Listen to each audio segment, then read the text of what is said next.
Baik, saya awali. Assalamualaikum warahmatullahi wabarakatuh. Kami dari kelompok 1 dari kelas B yang beranggotakan 3 orang, yaitu saya sendiri, Nanti Dinda Kurniawati, Widi Fata Nur Pratiwi, dan Dea Nur Aziza. Nah, pada kesempatan kali ini kami akan menjelaskan yaitu tentang struktur bahasa Indonesia ragam ilmiah, yaitu kalimat, kalimat efektif, dan paragraf. Next.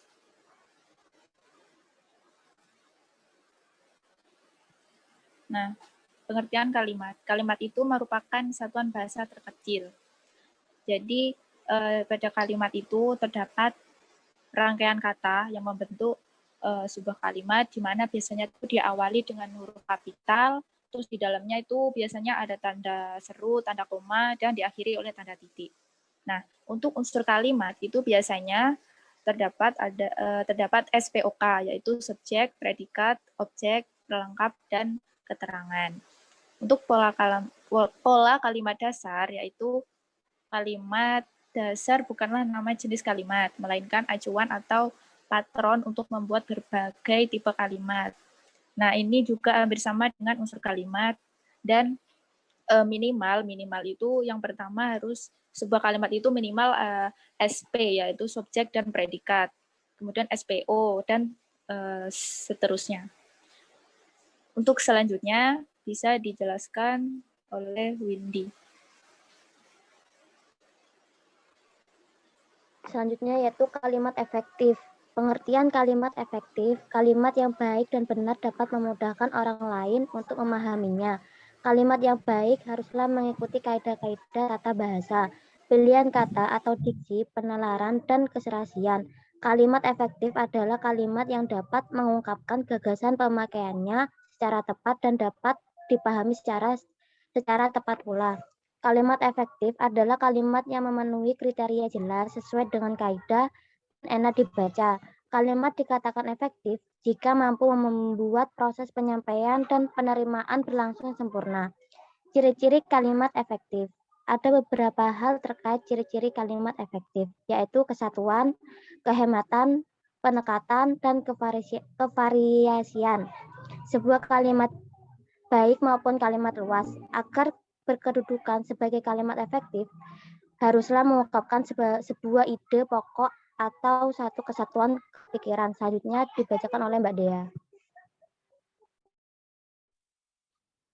Yang berikutnya adalah paragraf. Pengertian paragraf. Paragraf adalah suatu bahasa tulis yang terdiri dari beberapa kalimat. Satu hal lagi yang harus dicatat di dalam sebuah paragraf yakni bahwa paragraf itu harus merupakan satu kesatuan yang padu dan utuh. Jadi, pertautan yang terjadi antara kalimat satu dengan kalimat yang lainnya itu mengandaikan terjadinya kepanduan dan kesatuan unsur-unsur yang membangun paragraf itu. Dengan pemahaman seperti di atas, dapat ditegaskan bahwa sesungguhnya sebuah paragraf harus mengemban ide pokok atau ide utama. Yang berikutnya adalah unsur paragraf. Paragraf memiliki hierarki dan unsur-unsur lahiriah dan non-lahiriah. Paragraf berupa kalimat, maksud saya, unsur lahiriah yaitu paragraf berupa kalimat, frasa, kata, dan lain-lain. Sedangkan unsur non-lahiriah berupa makna atau maksud penulis yang dikandung di dalam keseluruhan jiwa paragraf. Secara lahiriah, lazimnya paragraf tersusun dari kalimat topik atau kalimat utama, kalimat pengembang atau kalimat penjelas, kalimat penegas, dan kalimat transisi. Yang berikutnya adalah struktur paragraf. Struktur paragraf terdiri atas paragraf deskripsi, paragraf ekspositoris, paragraf argumentatif, dan paragraf naratif. Yang berikutnya adalah jenis paragraf. Paragraf dalam sebuah karangan biasanya terdiri dalam 3 jenis, yaitu paragraf deduktif, paragraf induktif, dan paragraf campuran. Paragraf deduktif merupakan paragraf yang menempatkan ide dan gagasan pada awal kalimat atau paragraf. Umumnya paragraf deduktif terdiri dari pernyataan umum yang memiliki penjelasan khusus. Sehingga ketika gagasan ditempatkan pada awal kalimat, maka penjelasan yang lebih khusus ada di kalimat-kalimat selanjutnya. Yang berikutnya ada paragraf induktif. Apa itu paragraf induktif? Paragraf induktif ialah paragraf yang meletakkan ide dan gagasannya di akhir kalimat dan penjelasan umum di bagian akhir. Dengan paragraf induktif ini, Anda harus menggiring pembaca agar tertarik untuk membaca hingga akhir paragraf, sehingga dapat menerima kesimpulan akhir yang dituju. Yang berikutnya ada paragraf campuran. Apa itu paragraf campuran? Paragraf campuran merupakan kombinasi dari dua metode paragraf, sehingga gagasan atau ide utamanya terletak pada bagian awal dan akhir paragraf. Meskipun gagasan atau ide paragraf dijelaskan dua kali dalam satu paragraf, bukan berarti kalimat penjelasnya berlawanan. Hal ini dilakukan untuk mempertegas gagasan utama di awal kalimat dalam paragraf. Baik, demikian presentasi dari kelompok kami. Apabila ada salah kata, kami mohon maaf. Kami ucapkan wassalamualaikum warahmatullahi wabarakatuh.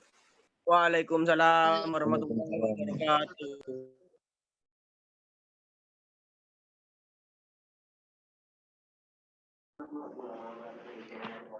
Baik, saya awali. Assalamualaikum warahmatullahi wabarakatuh.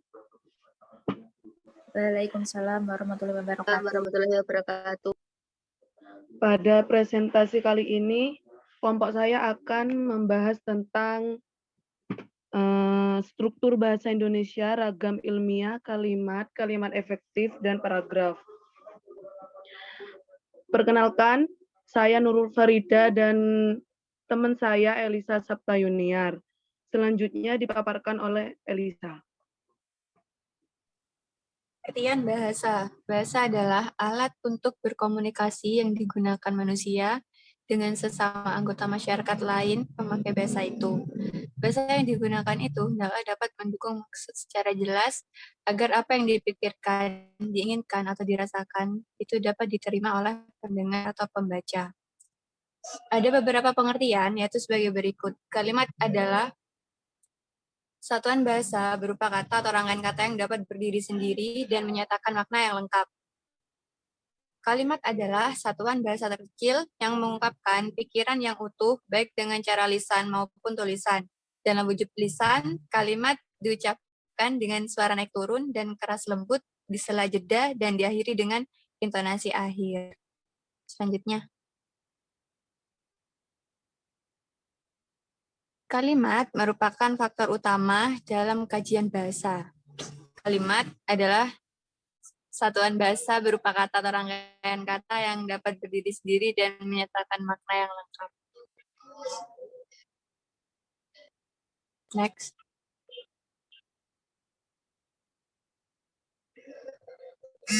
Unsur kalimat dan jenis kalimat. Ada 5 unsur kalimat. Yang pertama predikat, yang kedua subjek, yang ketiga objek, yang keempat pelengkap, dan yang kelima keterangan. Predikat adalah bagian kalimat yang memberitahu melakukan atau tindakan atau dalam keadaan bagaimana subjek atau pelaku. Selain menyatakan tindakan atau perbuatan, sesuatu yang dinyatakan oleh predikat dapat pula mengenai sifat, situasi, status, ciri, atau jadi diri subjek. Contoh, kakak sedang tidur siang. Dan yang kedua, subjek. Subjek adalah bagian kalimat yang menunjukkan pelaku, benda, sesuatu hal, atau pembicaraan. Contoh, ibuku sedang melukis. Yang ketiga, objek.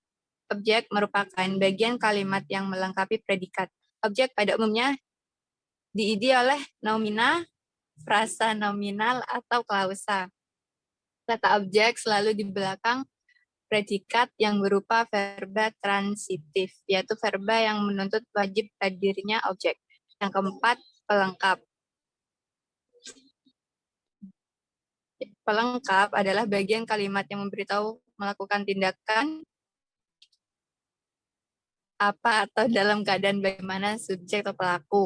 Yang kelima, keterangan. Keterangan adalah bagian kalimat yang menerangkan berbagai hal tentang bagian kalimat yang lainnya. Unsur keterangan dapat berfungsi menerangkan SPO dan pelengkap. Posisinya bersifat mana suka, dapat di awal, di tengah, atau di akhir kalimat. Selanjutnya.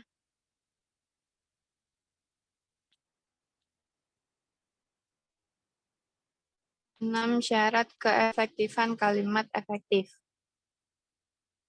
Selain itu, kalimat efektif juga memiliki 6 syarat keefektifan, yaitu adanya kesatuan, kepaduan, keparalelan, ketepatan, kehematan, dan kelegisan. Selanjutnya akan dijelaskan oleh Farida. Next, Mbak D. Baik, ada beberapa hal terkait ciri-ciri kalimat efektif, yaitu yang pertama kesatuan, kedua kehematan, ketiga penekanan, dan yang keempat yaitu kevariasian. Next.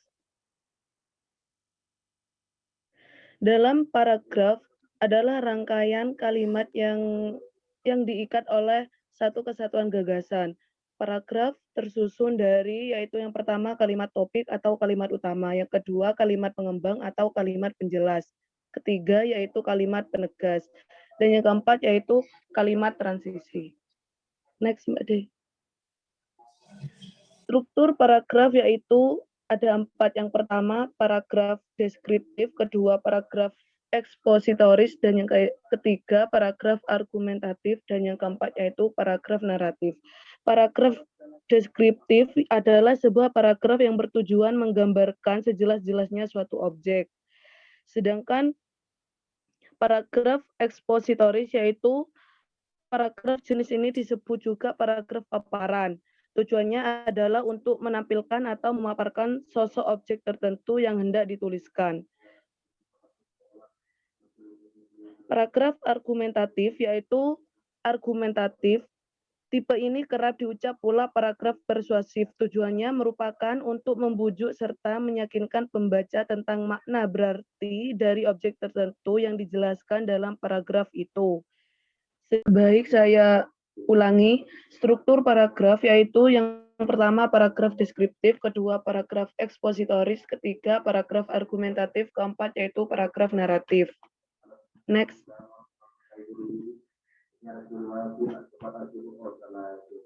Jenis-jenis paragraf yaitu ada 3. Yang pertama paragraf pembuka, yang kedua yaitu paragraf pengembang, dan yang ketiga yaitu paragraf penutup.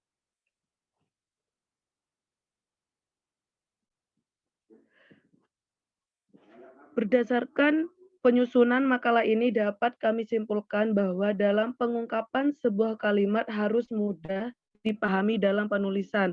Kalimat harus ditempatkan tanda titik, tanda tanya, tanda seru, dan tanda-tanda lainnya. Baik, sekian presentasi dari kelompok kami. Kurang lebihnya saya mohon maaf. Assalamualaikum warahmatullahi wabarakatuh. Waalaikumsalam warahmatullahi wabarakatuh.